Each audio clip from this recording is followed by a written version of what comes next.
Hi guys, welcome back to an explore literature. इस video के अंदर हम डिस्कस करेंगे एन कॉल का एक work a new province of writing. ये आपके first semester introduction to literary studies के पेपर से है, तो लास्ट तक देखिएगा। इसमें इंपॉर्टेंट क्वेश्चंस को भी कवर किया गया है। इसका एक वीडियो ऑलरेडी अपलोड किया जा चुका था, पर उसमें थोड़ा सा क्लैरिटी कम था and also the voice was not clear, इसलिए we are uploading it again. इसमें इंपॉर्टेंट क्वेश्चंस को भी डिस्कस करेंगे and all the topics will be covered in detail. बात करें राइटर की, तो A N Kaul former professor थे इंग्लिश के and also he was former pro VC of university of Delhi and as well as being a former associate professor of English and American studies at Yale University. तो ये इनके बारे में है। Now let's talk about the topic. A N Kaul अपनी इस book में बात करते हैं नॉवल के बारे में। जो ये न्यू प्रोविंस ऑफ राइटिंग है वो नॉवल है यहाँ पे। तो नॉवल होता क्या है? नॉवल एक long fictional narrative pros work होता है, टिपिकली जिसके अंदर फोकस होता है कैरेक्टर डेवलपमेंट पे, प्लॉट्स पे, थीम्स पे। यहाँ पे एक्सप्लोर किया जाता है ह्यूमन एक्सपीरियंसेस को, उनके इमोशंस को, और एक इंट्रिकेट स्टोरी टेलिंग रहता है। मतलब एक प्रॉपर प्लॉट रहेगा, एक कहानी होगी, लेकिन ऐसा नहीं कि वो कहानी ऐसे ही चल रही है। वहाँ पे कैरेक्टर डेवलपमेंट भी होगा, आपको कैरेक्टर्स के नज़रिए देखने को मिलेंगे, उनके इमोशंस देखने को मिलेंगे, और किस तरीके से सारी डेवलपमेंट हो रही है वो आप देख पाएंगे। डीपर एक्सप्लोरेशन होगा कैरेक्टर्स का, सेटिंग्स का, कॉन्फ्लिक्ट्स का। जो नॉवेल्स हैं वो प्राइमरली रीडिंग के लिए लिखी जाती हैं। ड्रामास जो होते हैं वो प्ले के रूप में लिखे जाते हैं कि भाई हाँ परफॉर्म किए जाएंगे, लेकिन नॉवेल्स का ये रहता है कि ये पढ़ने के लिए होती हैं। And this have variety of genres, कि किसी भी तरीके की आप नॉवल लिख सकते हैं। वो एक साइंस फिक्शन हो सकती है, वो एक रोमांस हो सकती है, थ्रिलर हो सकती है, तो किसी भी तरीके का एक नॉवल हो सकता है। तो इस बुक के कुछ सर्टेन पेजेस ही आपके सिलेबस में है, 2020 to 36। तो बात करें डोमेन ऑफ नॉवल की, तो सबसे पहले ए एन कॉल बात करते हैं कि भाई नॉवल होता क्या है। तो नॉवल मैंने आपको पहले ही बताया कि भैया एक स्टोरी टेलिंग रहेगा, उसमें कैरेक्टर डेवलपमेंट होगा, थीम्स होगा, इंट्रिकेट इमोशंस रहेंगे। तो ये सारी बातें आती हैं एक नॉवल में। अब उसके कुछ फीचर्स भी होते हैं कि एक प्रॉपर सेटिंग रहेगा, एक प्लॉट होता है, उसमें कैरेक्टर्स होते हैं, उनका फिर डेवलपमेंट होता है, सोसाइटी के बारे में बातें की जाती हैं। तो ये जनरल ओवरव्यू दिया है कॉल ने। And he also give an idea that if you have lived a life you can write at least one story, preferably your own. तो ये बात करते हैं कि अगर आप एक जिंदगी जी रहे हैं तो आपको एक नॉवल लिखना ही चाहिए, आपको एक कहानी लिखनी चाहिए। So he give this sentence, one man और women, one vote, one life, one novel. कि एक इंसान का एक एग्जिस्टेंस होता है, फिर उसका वोट का अधिकार होता है, उसकी लाइफ होती है, और एक नॉवल उसकी लाइफ में होनी चाहिए। जो फिक्शन होता है वो बड़ा ही डेमोक्रेटिक लिटरेरी जॉनर है। मतलब कि फिक्शन में आप कुछ भी लिख सकते हैं। आपके आइडियाज़ क्या हैं, आप क्या सोचते हैं, सोसाइटी के बारे में आप क्या सोचते हैं, आपके दिमाग में क्या चल रहा है, because you can write about science. जो चीज़ है भी नहीं, आपने उसके बारे में सोचा and you just can pin that down on the paper, तो वो चीज़ें आप कर सकते हैं। तो जो फिक्शन है वो बड़ा ही डेमोक्रेटिक सा जॉनर है। यहाँ पे आप कुछ भी लिख सकते हैं, बता सकते हैं। इनके लेक्चर्स में कॉल बताते हैं that his purpose is to go back in time to earliest novelist and focus on old fashioned novels। कि इनका जो मेन फोकस है यहाँ पे वो ये है कि वो अर्ली फॉर्म ऑफ जो नॉवल है उसको देखे, जो 18th और 19th सेंचुरी के टाइम में जो फैशन में आया था नॉवल, उसको वो स्टडी करना चाहते हैं। कि भाई ओल्ड से मेरा मतलब है 18th और 19th सेंचुरी का नॉवल, जब पहली बार नॉवल एमर्ज हुआ था यूरोप में। जो ये डोमेन है नॉवल का वो बड़ा ही आउटसेट है, इंटरनली कॉन्फ्लिक्टेड है, डायलॉगिकल है और डायलेक्टिकल है। मतलब कि बड़ा ही एक अजीब तरीके का डोमेन है। इसमें कोई सेट ऑफ रूल्स नहीं है कि आपको ऐसे ही लिखना है, इसी तरीके से होगा। जैसे एपिक्स में होता था ना कि आपको एक बड़ा ही शूरवीर टाइप इंसान मिलेगा, वो इस तरीके से चलते हैं, वो इस तरीके की बातें करते हैं, उनके पास इतना स्ट्रेंथ है। तो वो चीज़ें नहीं है यहाँ पे कॉमन एवरीडे लाइफ के बारे में होता है। तो कॉन्फ्लिक्ट्स भी अराइज होते हैं फिर इस चीज़ से। जब ज़्यादा डेमोक्रेसी होती है, जब ज़्यादा कुछ रूल्स एंड रेगुलेशंस नहीं होते, तो कॉन्फ्लिक्ट आना बनता है। तो प्राइमरली यहाँ पे वो फोकस करते हैं इंग्लिश राइटर्स के ऊपर कि वो किस तरीके से लिखते हैं, उन्हीं के रेफरेंस में ये सारा जो वर्क है इनका वो है। तो सेकंड लेक्चर के बारे में ये बोलते हैं कि जो नेशनैलिटी और नॉवल है, मतलब कि एक इंसान की नेशनैलिटी का नॉवल पे क्या फ़र्क पड़ता है और किस तरीके से नॉवेल्स प्रोड्यूस होती हैं डिफरेंट नेशनैलिटीज़ में। तो यहाँ पे एग्जाम्पल लेते हैं 19th सेंचुरी रशिया का और लेट 19th सेंचुरी इंडिया का। फिर जो इनका थर्ड लेक्चर है वो बात करता है आइडियोलॉजी और नॉवल के बारे में। तो ये जो था सेकंड लेक्चर, इसमें आप बात करेंगे कि किस तरीके से एक इंसान का जो सोसाइटी है, उसका जो इन्वायरमेंट है, वो कैसे इन्फ्लुएंस करेगा। फॉर एग्जाम्पल अगर आप किसी अमेरिकन राइटर की नॉवल पढ़ेंगे या फिर आप मूवी ही देखते हैं तो वहाँ पे पैनकेक्स का डिस्कशन होगा, वहाँ पे बर्गर्स का डिस्कशन होगा। लेकिन यहाँ पे अगर आप एक इंडियन राइटर को पढ़ेंगे तो वहाँ पे इंडियन डिशेस के बारे में बात होगी, इंडियन कल्चर के बारे में बात होगी, इंडियन फेस्टिवल्स के बारे में बात होगी। हम यहाँ पे हेलोइन की बात नहीं करेंगे, हम दिवाली की बात करेंगे, will be talking about Holi, Eid. तो इस तरीके के सारे जो डिस्कशंस हैं वो आपके कल्चर से निकल के आते हैं। That is what Kaul wants to highlight here. फिर जो इनका थर्ड लेक्चर है वो बात करता है आइडियोलॉजी और नोवेल के बारे में, कि किस तरीके से एक इंसान की आइडियोलॉजी भी झलकती है जब वो लिखता है। कार्ल मार्क्स लिखेंगे तो फिर वो अपना जो वर्क वाला ना क्लास आइडियोलॉजी है उनके बारे में लिखेंगे, कोई और लिखेगा तो फिर वो अपना कैपिटलिज्म अगर वो फॉलो करता है तो उस चीज़ के बारे में लिखेगा। तो जैसी आपकी आइडियोलॉजी है, अगर आप एक नेशनलिस्ट हैं तो आपकी राइटिंग में वो चीज़ दिखेगी। ये अपना लेक्चर स्टार्ट करते हैं इंग्लिश नोवेल पर विद हेनरी फिल्डिंग्स। तो हेनरी फिल्डिंग्स कौन थे? हेनरी फिल्डिंग एक इंग्लिश राइटर थे और मजिस्ट्रेट भी थे, जिनको उनके ह्यूमर्स और सटायर के लिए जाना जाता है। इनकी एक नॉवल है टॉम जॉन्स, बड़ी फेमस नॉवल है and you should read it. तो यहाँ पे इन्होंने 1749 में इसको लिखा था।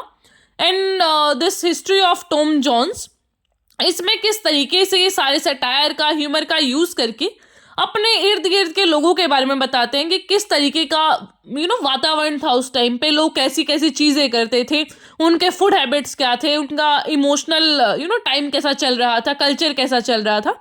So that is what he points out है।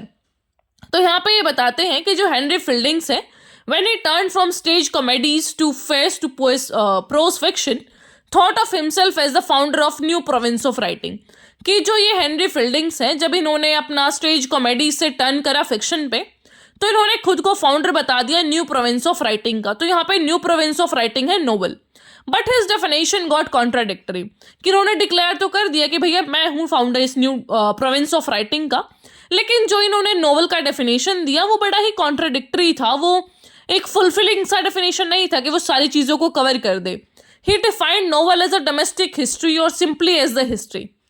तो इन्होंने क्या बोला कि जो नोवेल है ना वो एक हिस्ट्री है, क्योंकि वो क्या करता है, सारे लोगों के लाइफ के बारे में बताता है, उनके कल्चर के बारे में बताता है। That is what history do. History भी तो यही करता है कि लोगों के बारे में बताता है, उनके लाइफ के बारे में बताएगा, उनके कल्चर के बारे में, कैसे उनके इमोशंस है, क्या चल रहा है। लेकिन यहाँ पे कॉल उनको कॉन्ट्राडिक्ट करते हैं। फिर वो नेक्स्ट रेफरेंस लेते हैं न्यू क्लासिकल राइटर्स का, कि वो किस तरीके से एंशिएंट क्लासिक्स को देखते हैं। लेकिन स्टिल हम उनको अभी तक रेफ़र करते हैं, हम होमर को रेफ़र करते हैं, एरिस्टोटल को रेफ़र करते हैं जब भी हमें कुछ जस्टिफाई करना होता है। तो यहाँ पे कॉल ये बोलते हैं कि कुछ भी ऐसा नया नहीं है, जो पुरानी चीज़ें वही न्यू होके आती हैं, एंड इट्स ऑलवेज कि आप पुरानी चीज़ का ही न्यूअर वर्जन निकाल के लाते हैं। तो यही चीज़ें फील्डिंग में बताते हैं कि फील्डिंग रिप्रेजेंट करते हैं कॉलोनाइजिंग ऑफ न्यू टेरिटरी को, लेकिन एक्चुअल में तो वो ओल्ड ही चीज़ है ना, आप उसको ही अलग तरीके से बता देंगे तो वो नया नहीं हो जाएगा। Cole argues that epic may be rejected but it gets re-inscribed। कि जो एपिक है आप उसको रिजेक्ट कर लीजिए, लेकिन स्टिल आप उसको ऐसा एग्जिस्टेंस को नहीं मना कर सकते उसकी। You have to accept that thing कि भाई हाँ epic is a great thing. फिर जो फील्डिंग्स हैं वो बताते हैं कि जो नॉवेल्स है वो कॉमिक एपिक है, because it suggest the doubleness between comic and epic. अब जो फील्डिंग्स का टॉम जॉन्स मैंने रेफरेंस दिया था, वो कॉमिक एपिक क्या होता है, मतलब एपिक इज समथिंग जहाँ पे एक इंसान do something that is of great thing, like कि वो एक ऐसे इन्वायरमेंट से निकल के आया है बट स्टिल उसने एक इतना बड़ा अचीवमेंट करा। और कॉमिक का एस्पेक्ट आता है जब आपको हंसी आती है, ह्यूमरस सा, सटायरिकल सा कुछ चीज़ हो। तो जब ये दोनों एलिमेंट्स मिल जाते हैं उसे कॉमिक एपिक बोलते हैं। तो यहाँ पे जो फील्डिंग्स के वर्क हैं वो individual, social, historical, private life, इन सारी चीज़ों के बारे में बात करते थे, इसलिए इसको कॉमिक एपिक बोला गया है। There is something revolutionary in Fielding's theory of his rejection of epic hero as supernatural, mythological and extraordinary। तो यहाँ पे जो फील्डिंग्स है ना वो क्या करते हैं, थोड़ा रेवोल्यूशनराइज करते हैं अपने हीरोज़ को, कि भाई मेरे हीरोज़ ऐसे नहीं होंगे कि वो हाँ पैदा ही एक एक्स्ट्रा स्ट्रेंथ के साथ हुए हैं, they were born to be heroes. नहीं, they are the common people जो कि आगे जाके कुछ अच्छा काम करेंगे। ऐसा कुछ सुपर नेचुरल पावर्स वाले लोग नहीं हैं, आम लोग हैं, आराम से अपना काम करेंगे, लेकिन करेंगे कुछ अच्छा ही, दैट विल बी ग्रेट। तो फील्डिंग्स के बारे में वो यही बोलते हैं कि भाई कॉमिक का भी वो इंस्टॉलेशन करते हैं, कॉमन प्लेसेस की बात करते हैं, ordinary, matter of fact, protagonist है जो वो लो रैंक से आते हैं। तो ऐसा कुछ नहीं है कि वो बिल्कुल ही एक किंग होगा, क्वीन होगा, उनका प्रिंस या फिर जो भी। तो ऐसा नहीं है कि एक पर्टिकुलर क्लास से ही वो लोग आएंगे। They will be common people, उनके कॉमन गोल्स होंगे, ऐसा नहीं कि उनको धरती पलट देनी है। They will be having common life goals कि हाँ अपने एग्जिस्टेंस को उन्हें देखना है। लेकिन जो टॉम जॉन्स है उसमें अगर आप देखेंगे तो किस तरीके से वो इंसान अपनी लाइफ में कुछ करता है, तो that you will get to know. तो जो डिफरेंट करेक्टर्स हैं इनकी नॉवेल्स के, जैसे कि जो मेड सर्वेंट थी पैमेला, फिर फिल्डिंग्स, तो इस तरीके से आप जो टॉम जॉन्स हैं इन सारे करेक्टर से भी देख सकते हैं कि किस तरीके से इन्होंने जो मार्जिनल करेक्टर्स हैं उनकी ऑर्डिनरी लाइफ के बारे में बताया है।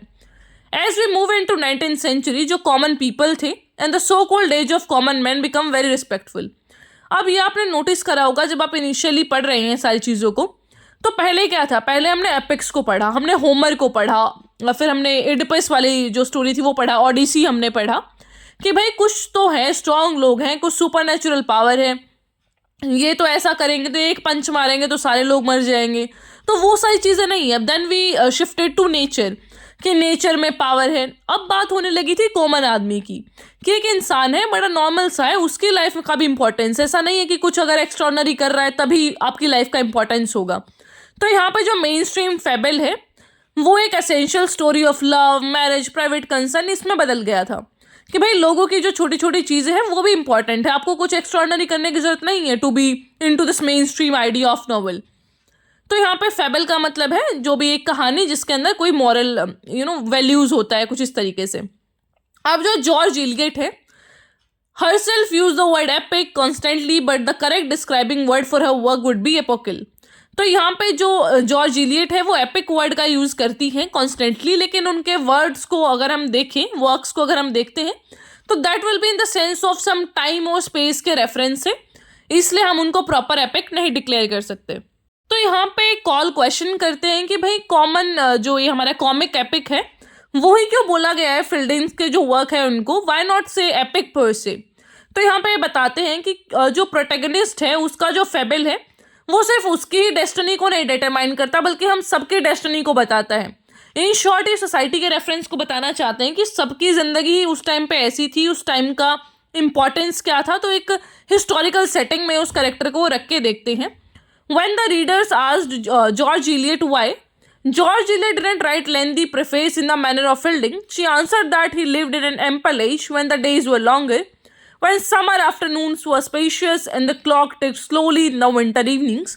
So every writer his own history, condition, style of writing.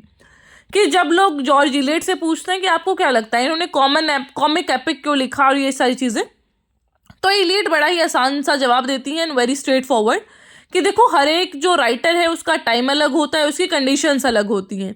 अब एक राइटर जो वॉर के टाइम पे लिख रहा है उसका दिमाग अलग चल रहा होगा, उसके दिमाग में अलग चीज़ें हैं, और एक राइटर जब लिख रहा है जब उसके पास बहुत सारा पैसा है तो फिर उसका दिमाग एक अलग डायरेक्शन में चलेगा, वो बहुत सारी चीज़ें सोच पाएगा। And you just can not expect something from a poor person. अब आप एक गरीब से राइटर है, आपके दिमाग में तो रोटी कपड़ा मकान ही चलेगा ना, you can not think about the luxuries है, आप बाकी चीज़ें नहीं सोच पाएंगे। So that is the thing. ये भी बोला जाता है कि जो राइटिंग है या फिर रीडिंग है that is a thing of luxury. आपके पास जब सारे काम खत्म हो जाते हैं तब आप ये चीज़ें करते हैं। फिर नेक्स्ट रेफरेंस वो देते हैं जॉयस की पोएम का, दैट इज़ यूलिसिस। तो इसमें बताते हैं कि जो एक टाइटल है that is taken from epics only, कि जो वेस्टर्न सिविलाइजेशन की एपिक्स है वहाँ से लिया गया है, लेकिन एक कॉमिक नॉवल है। This is actually a novel, comic novel of consciousness. Ulysses एक पोएम भी है, शायद टी.एस. इलियट की है वो, लेकिन इनका ये नॉवल है। फिर ये लॉरेंस का एग्जाम्पल देते हैं कि भाई जो डी.एच. लॉरेंस है उनकी novels full of notorious sex होती हैं, कल्चर्स होता है, क्लास डिफरेंशियल्स होता है। इसी तरीके से ई.एम. फोस्टर्स की जो नॉवेल्स हैं are first and last novels of cultural conflict and mutual critique. तो अलग अलग जो राइटर्स हैं उनके अलग अलग तरीके होते हैं लिखने के, आप सबको एक साथ नहीं कंपेयर कर सकते कि भाई हाँ सारे एक जैसा लिखो, फिर फ़र्क ही क्या रहेगा, and you not be interested in to reading them, और हर एक राइटर फिर एक तरीके से ही लिखेगा। तो पॉल बात करते हैं फील्डिंग्स की, कि जो फील्डिंग्स है उनका तरीका बहुत ही यूनिक है बातों को बताने का, जिस तरीके से वो पोर्ट्रे करते हैं सोसाइटी को ऑफ हिज टाइम, और सारी चीज़ें वो दिखाते हैं कि कैसे दो साइड्स हैं, हाउ करेक्टर्स आर देयर, एक पॉलिटिकल, सोशल, इंटेलेक्चुअल, रिलीजियस जो डिबेट्स थी 18th सेंचुरी की वो भी उन्होंने अपने वर्क्स में दिखाई हैं। जो नॉवेल्स थी 19th सेंचुरी की वो बड़ी ही ओपनली रिकग्नाइजेबल थी और कॉमनली रिकग्नाइज थी as a picture of society, कि भाई ये ना मॉरल क्रिटिक नहीं है बल्कि पिक्चर दिखाती है सोसाइटी का कि किस तरीके से सोसाइटी थी वहाँ पे। The most visible important shift is of course the shift from rural to urban, कि किस तरीके से जो डोमिनेंट बुर्जुआ क्लास है वो एमर्ज हो रहा था, मर्चेंट्स नए नए आ रहे थे, और यही इसी क्लास से फिर न्यू प्रोटेगनिस्ट भी आए हमारी नॉवेल्स के। प्रोटेगनिस्ट का मतलब होता है the lead of the story. तो ये तो था ये पूरा work. Now let's discuss some important questions कि क्वेश्चंस किस तरीके से आपके फ्रेम हो सकते हैं। So the first question is what does N Kaul mean by a new province and how does it reflect the evolution of writing styles और literary tradition, कि किस तरीके से उन्होंने न्यू प्रोविंस वर्ड का यूज़ किया है, उसका मतलब क्या है और क्या इवोल्यूशन हुआ है राइटिंग स्टाइल्स में। तो आप नॉवल के बारे में बताएंगे, वो जो मैंने पूरा बताया आपको कि पहले कैसे लिखा जाता था, बाद में क्या चीज़ें हुई, that you have to tell. What insight does Cole offer on how language shapes and is shaped by cultural identity? तो लैंग्वेज का और कल्चर का क्या इम्पैक्ट है राइटिंग पे, आप वो बताएंगे। Third is how does Kaul embrace और critique modernist literature and how does this affect his overall philosophy of writing, तो किस तरीके से वो बताते हैं कि जो सारा क्लासिकल लिटरेचर है वो भी इंपॉर्टेंट है और जो नए वाला है वो उसका ही एक तरीके से रिन्यू होके आता है। So that thing you have to mention here.